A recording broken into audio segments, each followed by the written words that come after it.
It's the Inspirational Power Hour with your host, Chandra Wise. And today, I have with me today one of gospel music's most incredible voices. And I'm talking about none other than Pastor Jason Nelson. How are you today, sir? I am doing extremely well. Thank you for having me on. Pastor Nelson, we love when we get new music from you. And this latest project, The Answer, is no different. You always bring us such great worshipful music. And you've done it again with this project. Indeed, I feel like we kind of kept the same mold, but kind of use a different pattern, if you will. And I really feel like this is probably my best work yet. Wow. Okay, so the latest project, guys, is entitled The Answer. So, Pastor Nelson, tell us a little bit about this project, how you approached it, what you really wanted to accomplish with this album. Well, the record really is about trying to provide solutions and answers to some of the questions and the problems that we have on a regular basis as believers. And, so we deal with sickness, we deal with trouble, we deal with, issues of whether or not we're accepted, whether or not we're loved. And this record really kind of answers a lot of those questions. So tell us about the creative team, the writers, producers, who you worked with. Did you do most of the writing? Creatively, how did you approach it? From a creative perspective, my writing partner and producer, Dana Saray, who's produced Shifting the Atmosphere and the Jesus Revealed project, when we kind of feel like and sense that it's time for new music, we spend some time in prayer, and then we actually get together, probably once a week, once or twice a week, just to kind of map out our thoughts and to start creating. And sometimes I have songs that I've already written, and we kind of just come together and we produce them out, flesh them all the way out. Then there are times we kind of just sit together and, we consider like, okay, what do we want to talk about today? What conversation do we want to have in music? And as a result, a lot of songs are birthed out of that kind of posture. Then I also work with Aaron Lindsay on a couple of songs, and his process is a little bit different. For the first time, I used a whiteboard and kind of just wrote out thoughts, and then we wrote a song from what we saw on the whiteboard, which was a really interesting concept that I'd never really considered before. But afterwards, I was like, okay, yeah, from here on out, every writing session is going to have a whiteboard, so we can kind of, see what we need to say, what do we want to say, what do we not want to say, how do we want to say it. So that was, so those are two kind of unique, different paths that we took to write and create for the record. So you mentioned writing with other writers. Do you think that's something that artists should do more of, is collaborating in order to glean from other writers and songwriters? I think so. I think that while we all maintain our individual voices, I think there is some strength in the unity and that the idea of, getting together and multiple people taking on, a singular task. I think that there's something that's really special and precious that would come out of that. And we do as artists kind of have to step outside of our boat a little bit and see things from a different perspective. And I think if we do that, we would probably hear some pretty phenomenal music. And one more thing about the creative process of this album, you're such an amazing vocalist, and the singers that you surround yourself are exceptional as well. So how did you approach the vocal arranging on this album? Because I'm telling you, I was listening to it and I was like, yeah, this is incredible. Okay, so here's the thing. So we wrote all this music out, and I've been talking to Daryl Walls, and we were just talking about collaboration. So I've been talking to Daryl Walls, and he did all of the BGVs on a song called All of Me. And at the end of that process, we still had all of these other songs that we were doing for the live part of the record. So I said, Daryl, send me an arrangement for this song. So he sent it back, and we were like, oh, okay, so he's not playing. So we sent him another song. And then we sent him another song. And the next thing you know, all of the live versions, all of the live songs, we just sent them to him. And we flew him in. He taught all of the parts to the background singers. So the background arrangements were all done by Daryl Walls on this record.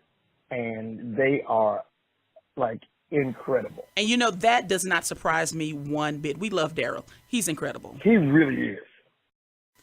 All right, guys, once again, we are talking to Jason Nelson, and he's talking about his latest album entitled The Answer, which is available now. Make sure that you go and pick it up. Pastor Nelson, listen, I'm interested to know who are some of the people that inspire you musically, creatively. Who are some of your biggest inspirations? Okay, so full disclosure, all of my inspiration doesn't come from gospel.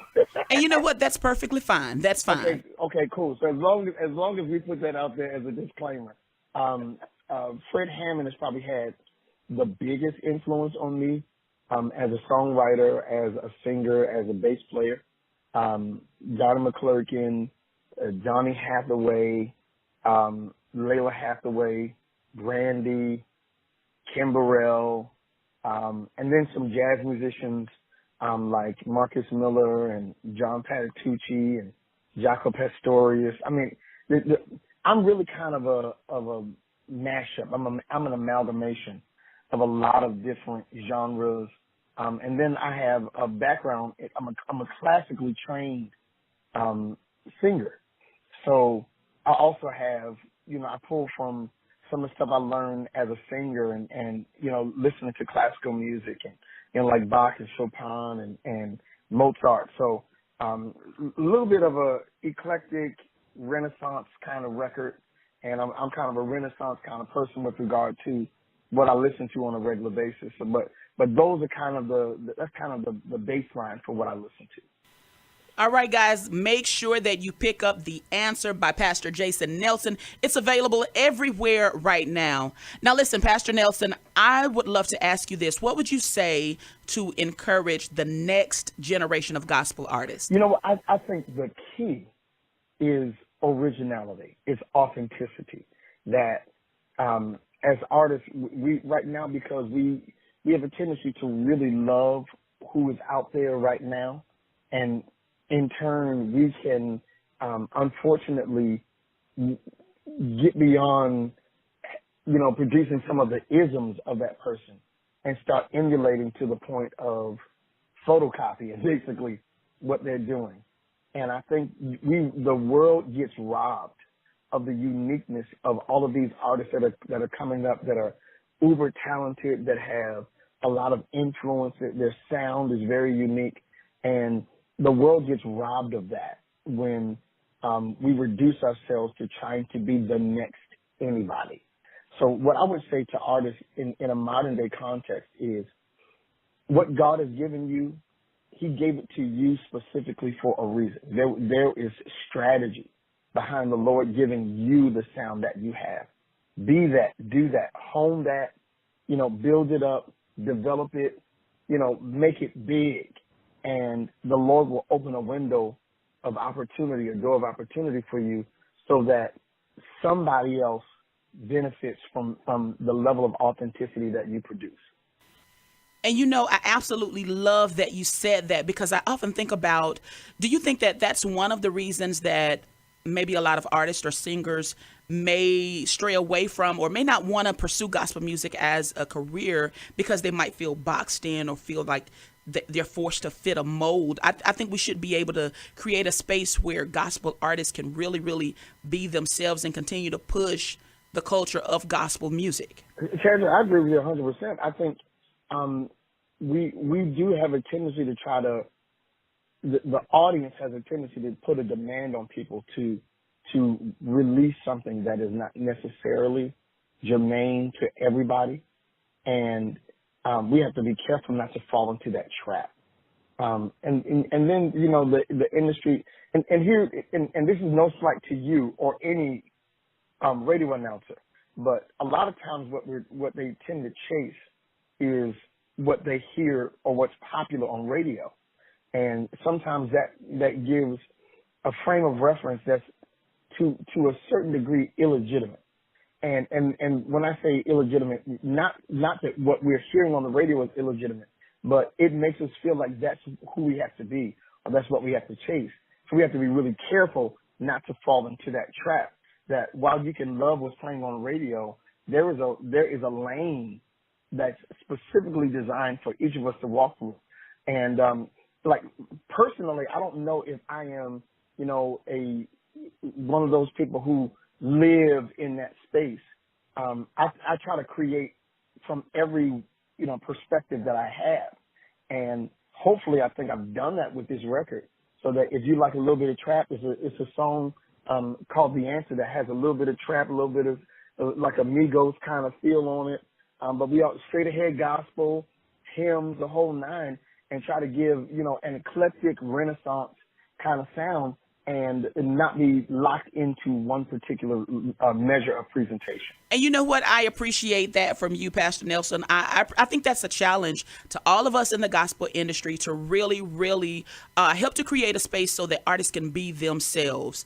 And so I just really, really appreciate that. I think we can do everything that we can to continue to push forward the culture of gospel music. So thank you for that. My pleasure.